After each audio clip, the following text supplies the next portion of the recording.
ఇక్కడ నిన్న ఒక దారుణమైన ఘటన జరిగింది చూడండి. పిల్లలను పెంచలేక ఎవరూ ఆదరించక ముగ్గురు పిల్లలకు విషమిచ్చి చంపి ఆ పైన ఆత్మహత్య చేసుకున్న తండ్రి. అంత్యక్రియలకు రాని బంధువులట. 5 నెలల క్రితం భార్య ఆత్మహత్య. ఏపీలోని నంద్యాలలో ఘోరం. ఎంత ఘోరం చూడండి. కనీసం ఫ్యూనరల్ కూడా ఎవరు రాలేదట. ముగ్గురు పిల్లలకు విషమిచ్చి తండ్రి చంపేసిండు వాళ్ళని. 5 నెలల కింద భార్య చచ్చిపోయిందట. నిన్న నాగర్ కర్నూలులో ఇంకా దారుణం. భర్త లేని జీవితాన్ని ఊహించుకోలేక అన్నంలో పురుగుల మందు కలిపి పిల్లలకు తినిపించి తల్లి కూడా తిన్నదట. తల్లి కుమార్తె చచ్చిపోయారు. కొడుకు పరిస్థితి విషమంగా ఉంది. నాగర్ కర్నూలు జిల్లా కల్వకుర్తిలో జరిగింది ఈ ఘటన. ఏం ఘోరం ఇది. ఎన్ని జరుగుతున్నాయో ఇట్లాంటివి. ఇగో భార్య ముగ్గురు పిల్లలతో సురేంద్ర. అయ్యయ్యో, ఇది ఎక్కడ అంటే నంద్యాల దగ్గర జరిగింది. ఇగో భర్త లేని జీవితాన్ని ఊహించుకోలేక 2 పిల్లలను చంపి ఆత్మహత్య చేసుకుందట. ఎవరిమే? ప్రసన్న, మేఘన. ఆ అమ్మాయి పిల్లలకు విషాహారం పెట్టి తాను కూడా తిన్నది తల్లి.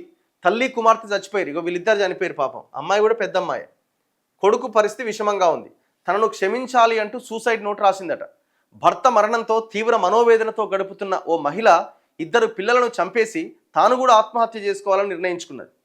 పురుగుల మందు కలిపిన అన్నాన్ని పిల్లలకు తినిపించి తాను తిన్నది. ఈ ఘటనలో తల్లి కూతురు చనిపోగా కొడుకు ప్రాణాపాయ స్థితిలో కొట్టుమిట్టాడుతున్నాడు. నాగర్ కర్నూలు జిల్లా కల్వకుర్తిలో కొత్త సంవత్సరం రోజు జరిగిన ఈ ఘటన పలువురిని కలిచివేసింది. స్థానికుల కథనం ప్రకారం వనపర్తి జిల్లా శ్రీరంగాపురానికి చెందిన భీంశెట్టి ప్రకాష్కు కల్వకుర్తి మండలం తాండ్ర గ్రామానికి చెందిన ప్రసన్నతో పెండ్లైంది. ఈ దంపతులకు కూతురు మేఘన, కొడుకు హర్షిత్ ఉన్నారు. ఈ కుటుంబం కల్వకుర్తిలోని తిలక్ నగర్లో ఒక అద్దె ఇంట్లో నివాసం ఉంటోంది. హైదరాబాద్ చౌరస్తాలో బుక్ సెంటర్ నిర్వహిస్తున్న ప్రకాష్ గత ఏడాది నవంబర్ 14వ తేదీన గుండెపోటుతో చనిపోయిందట. భర్త లేకపోవడంతో తాను ఇతరులపైన ఆధారపడి బతకాల్సి వస్తుందని, అది తన వల్ల కాదని, తాను ఆత్మహత్య చేసుకుంటే పిల్లలు కూడా అనాథలవుతారని భావించింది. కొత్త సంవత్సరం సందర్భంగా గురువారం మధ్యాహ్నం తన ఇంట్లో కూతురు కొడుకుతో కలిసి కేక్ కట్ చేసింది. ఆ తర్వాత అన్నంలో పురుగుల మందు కలిపి పిల్లలకు తినిపించి తాను తిని ఇంటి తలుపులు మూసేసింది. ఆమె తమ్ముడు చక్రధర్ సాయంత్రం ఇంటికొచ్చి తలుపులు తెరిచారు. అప్పటికే మేఘన చనిపోగా ప్రసన్న, హర్షిత్ అపస్మారక స్థితిలో పడి ఉన్నారు. వెంటనే వారిని అతడు కల్వకుర్తి ప్రభుత్వ ఆసుపత్రికి తరలించాడు. అక్కడి నుంచి మెరుగైన చికిత్స కోసం పట్టణంలోని ప్రైవేట్ ఆసుపత్రికి తీసుకెళ్తుండగా ప్రసన్న చనిపోయింది. హర్షిత్ పరిస్థితి విషమంగా ఉంది. మృతదేహాలను కల్వకుర్తిలోని ప్రభుత్వ ఆసుపత్రికి తరలించారు.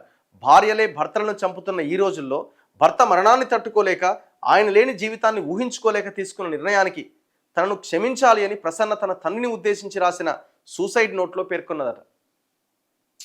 ఎంత ఘోరం. అంటే ఆమె ఎవరికి చెప్పుకోలేదేమో, కనీసం చెప్పుకున్నా కొంత పరిష్కారం దొరికేదేమో. దాని వెనకాల ఏమేమి ఉన్నాయో ఏమో మరి.